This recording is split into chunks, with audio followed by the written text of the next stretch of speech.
Hello, friends, and welcome to Sleep Tight Stories.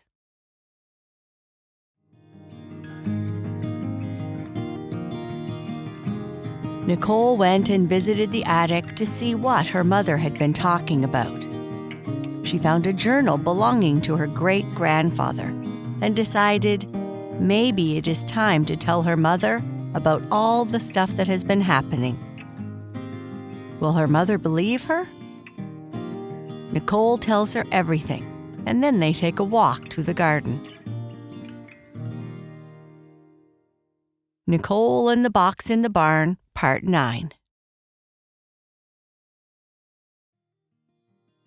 "I'm afraid I don't quite understand," Nicole's mother said, as she sat and listened to Nicole with a cup of tea she had prepared earlier.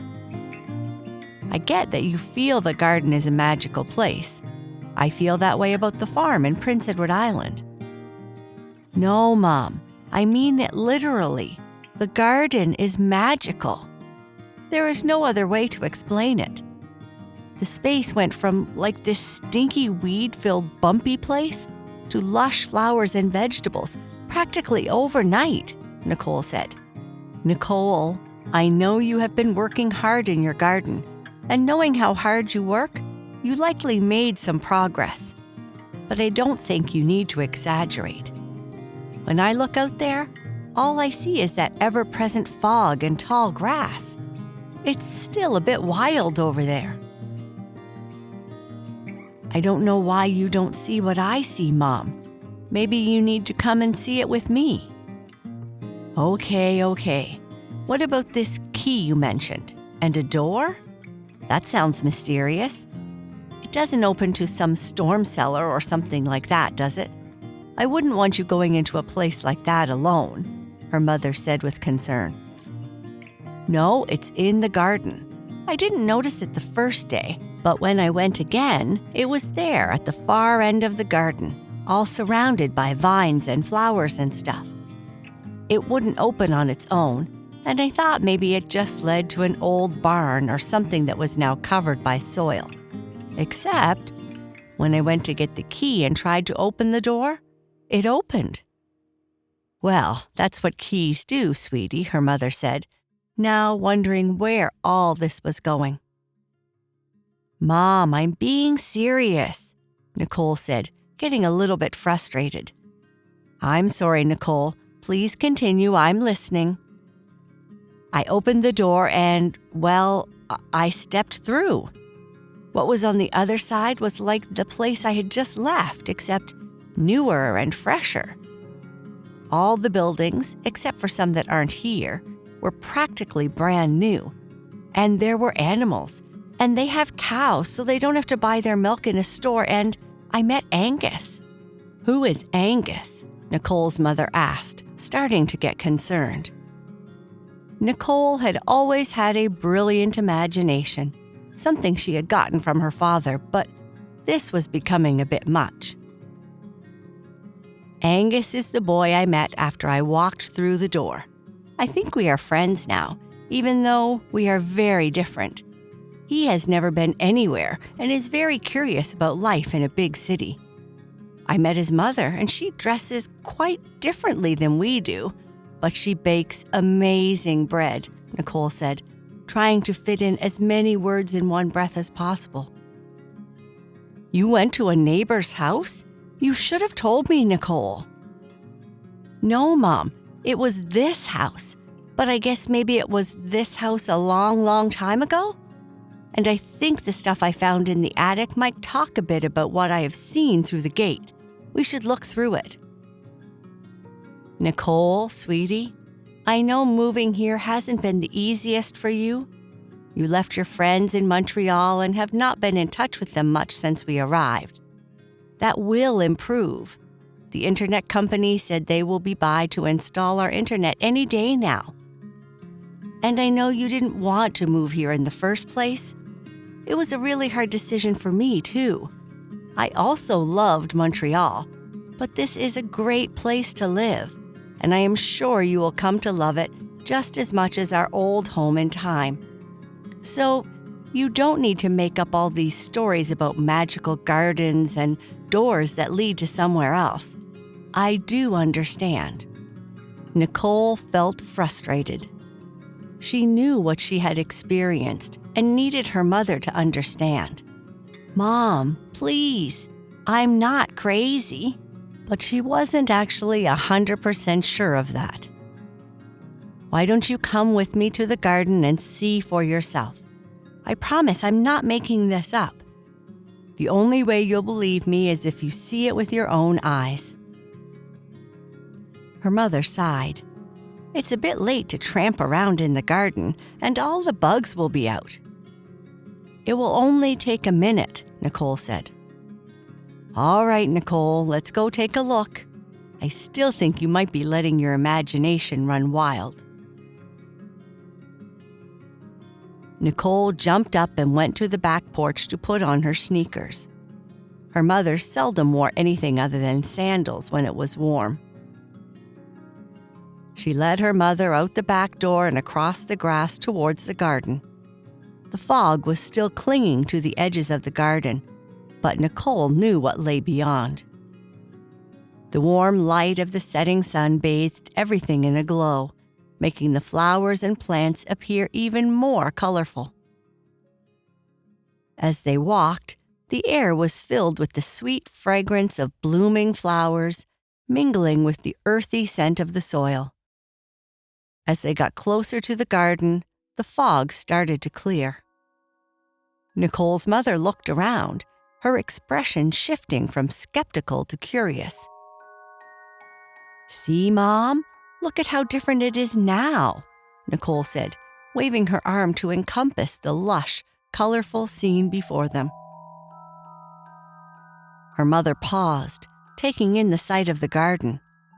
"Well, it does look much nicer than I remember," she admitted, her eyes widening slightly.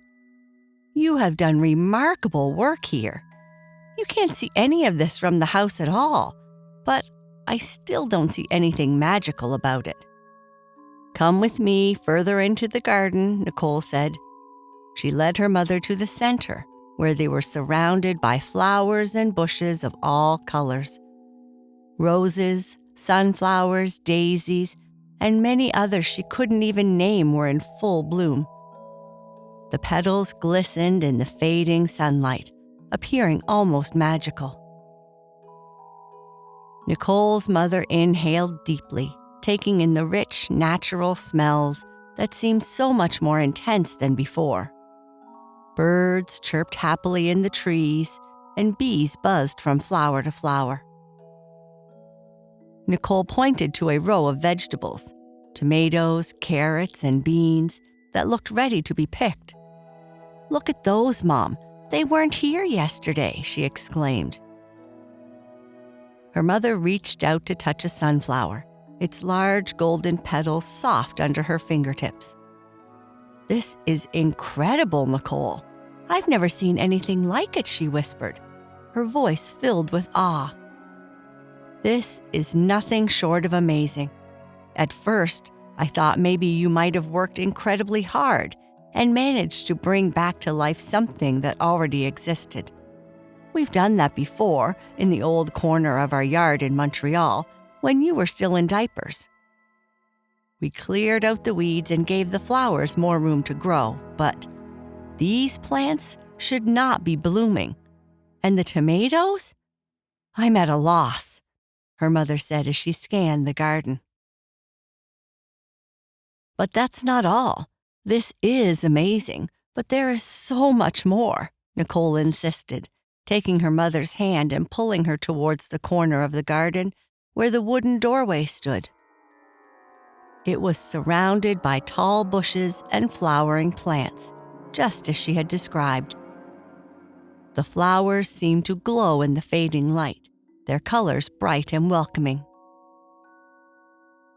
Her mother's eyebrows raised in surprise as they got closer. "That does look old and very different. I wonder where it came from." "I don't know. It's not like any of the other doors on the farm," Nicole said. She reached into her pocket and pulled out the key. "And this is the key that opens it." As they approached the door, Nicole's mother could hear the faint sounds of animals in the distance, a soft mooing and clucking that seemed out of place on their usually quiet farm. The smell of fresh hay wafted through the air, mingling with the floral scents.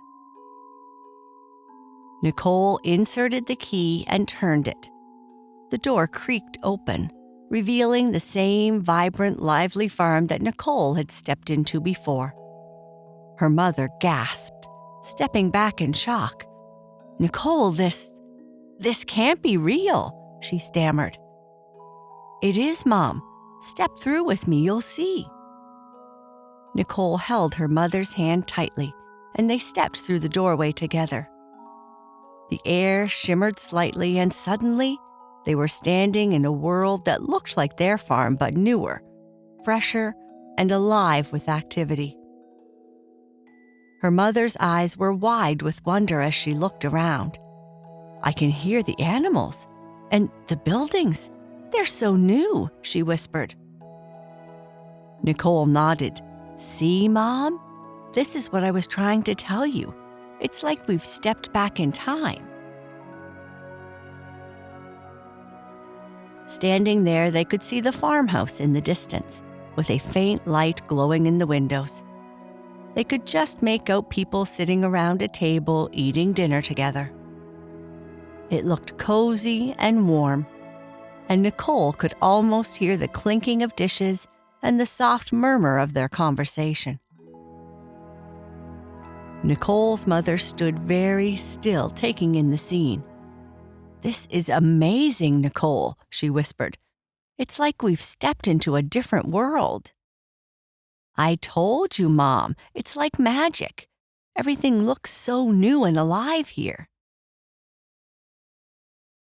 They stood there for a long time just watching the farmhouse. Nicole saw a boy and a girl laughing together at the table, their parents smiling as they talked.